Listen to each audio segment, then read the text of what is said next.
Surprise, motherfucker! What's up? This is your friendly neighborhood Venger Satanis.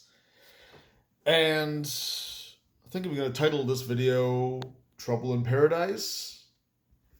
Question mark.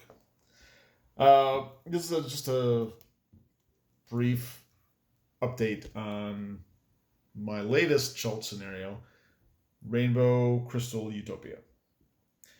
So, as you probably know, it was reported after like 1 hour on Drive Through RPG by people that, I don't know, had some sort of problem with it. And I've been working with the staff at Drive Through RPG to get it in compliance. I think that's as good a word or phrase as you can get. Because I want it on the shelves. I've given away or sold numerous PDFs through just like, I don't know, private donations, PayPal, etc. But I want it available for everybody, and I want as many eyes on it as I can get. There are people out there that, I don't know, maybe encounter one or two things that I do, or see a tweet or me mentioned somewhere in a blog or wherever. So they have a little exposure to me, but they don't really know the full picture, or they don't see the rest of the stuff I'm doing. They might see what I'm doing now. They're not going to see what I'm doing 2 months from now. And that's another reason that I created a Subscribe Star page for people to support me.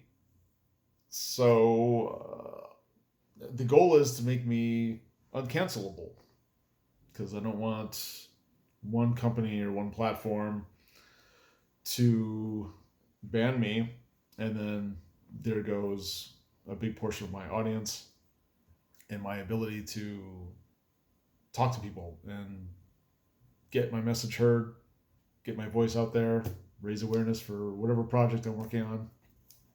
So with Subscribestar, it's just a monthly subscription. It's very much like Patreon, but it's, from what I heard, less woke.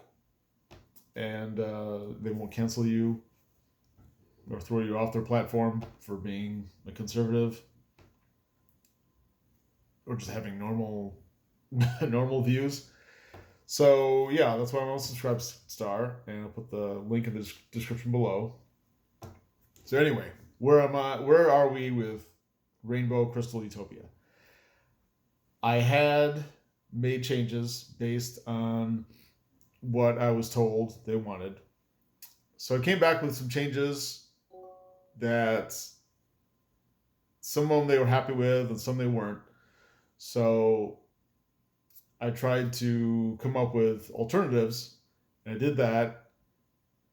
And I think I submitted that so they could approve that then, because the first approval didn't really get approval.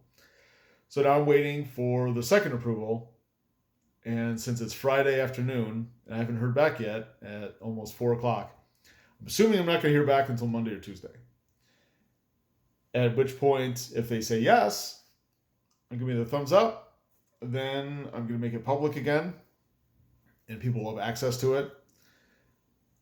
And as I've stated elsewhere, the changes to the actual PDF document were very small. So I didn't really have a problem with making those changes. On the other hand, the Good Samaritan, they wanted me to change a whole lot, just based on,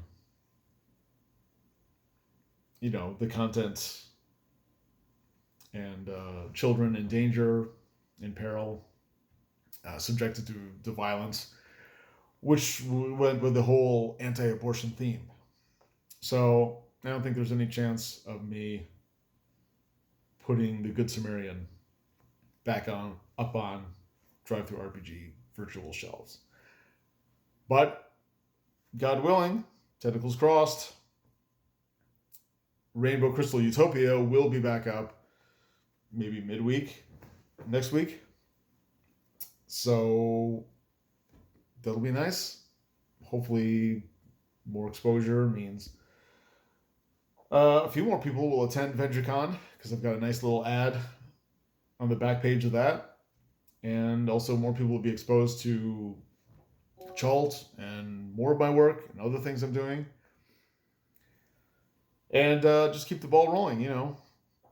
I've got one or two other things in the pipeline, but I'm probably not actually going to publish anything until after VengerCon because I'm kind of entering the phase where now all of my creative work and extra attention will be focused on VengerCon because I'm giving a number of lectures on everything with role-playing games, like game mastering and playing and writing and designing, and just life and philosophy, the occult, just, you know, everything.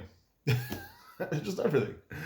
So yeah, I'll be lecturing on those topics before the gaming begins, and then I'll be game mastering most of Friday, Saturday, and Sunday.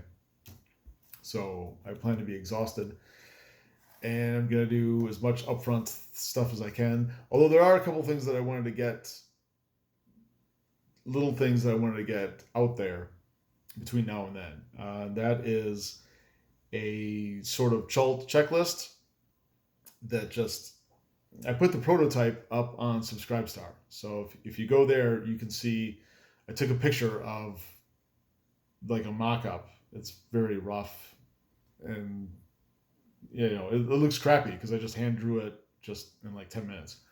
But it's something that I've been thinking about for a while. That's actually something that I sort of did with Alpha Blue, but this is a little bit different. And I've written a lot about Chalt and what goes into it, what the campaign setting is all about, the things I use to describe it all the time. The descriptors are Eldritch, Gonzo, science fantasy, post-apocalypse. And there's other ones. That's the short version, the elevator pitch version. But there's also there's sleaze and pop culture references and humor. So really you need all seven. Keep in mind, I don't have humor written down in the checklist, but I told the guy that's creating the sheet, that I wanted that in there too. And then also probably a theme. Like I think there's going to be like, it's going to say theme, maybe down at the bottom. There's going to be like one long line so you can kind of, I don't know, just describe the overall vibe of the adventure or the campaign in just a single sentence. And this is for the game master primarily, so they can have what they need in front of them as a constant reminder, and also something to glance at or pull from before, during, and after the scenario that you're running. That's the sort of thing that would help me. And so I'm hoping that it'll also help you out there, or whoever is game master in Chalt. Because it's this very special campaign setting, and so it needs very special guidelines, something like that. All right, I'm almost out of time, so adios.